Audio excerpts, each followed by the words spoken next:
The latest on the extreme workout, CrossFit, now linked to a potentially fatal condition. ABC's Paula Ferris has more.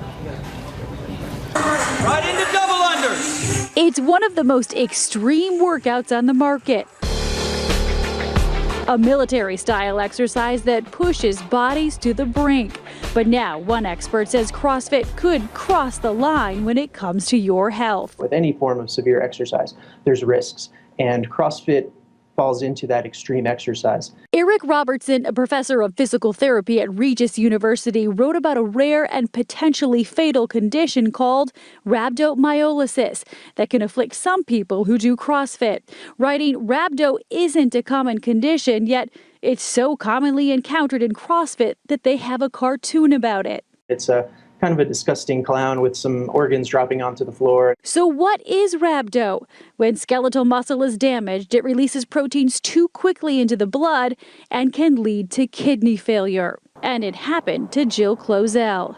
During my workout, I didn't have any warning signs. She wound up in the ER just days after doing the workout, swelling from her elbows to shoulders. In some instances, if this isn't taken care of, this could kill you. Russell Berger is a CrossFit course supervisor and spokesperson.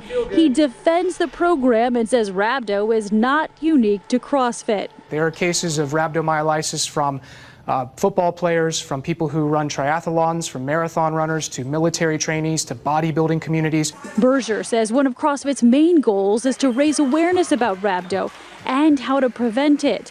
And when asked about that not so pleasant cartoon, my initial response whenever I hear anyone say that is, but you have heard of him.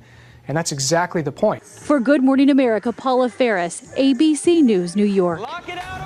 With more on this workout danger, ABC's chief health and medical editor, Dr. Richard Besser. And we were just saying, never really heard of this. Tell us a little bit more. Yeah, I mean, it's a term not many people know, but it's basically death of muscle cells. And you can see it from certain drugs, you can see it from infection. But here you're seeing it because you're asking your muscles to keep working after they've stopped getting any energy to get the job done. And that's really dangerous. It can fry your kidneys.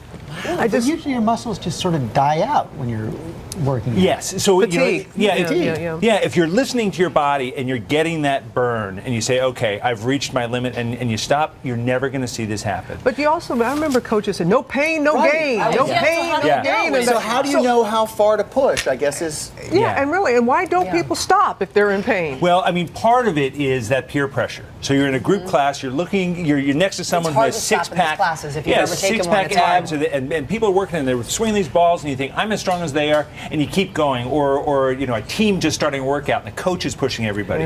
But that burn you get when you've used up your oxygen, that's fine. But if you're going beyond that and you're pushing yourself and others are pushing you, that's where you can see the damage. Are there warning signs? Yeah, I mean, one of the warning signs is your muscles are saying, I need to stop now. And you can prevent this if you drink a lot of liquids before you work out, you drink during your workout, you take those breaks, and if you're feeling pain, you stop. No pain, no gain is the worst approach to exercise. We've heard that so many times, especially those of us that have participated in sports. So those are suggestions that you have, especially staying hydrated. Have you ever treated somebody with this condition? Well, it wasn't exactly this, but I see a lot of kids, and I had a teen athlete. He was really into basketball, and I was seeing he came in complaining of severe belly pain. And I looked at his belly, and he was ripped. He had a 6-8 pack.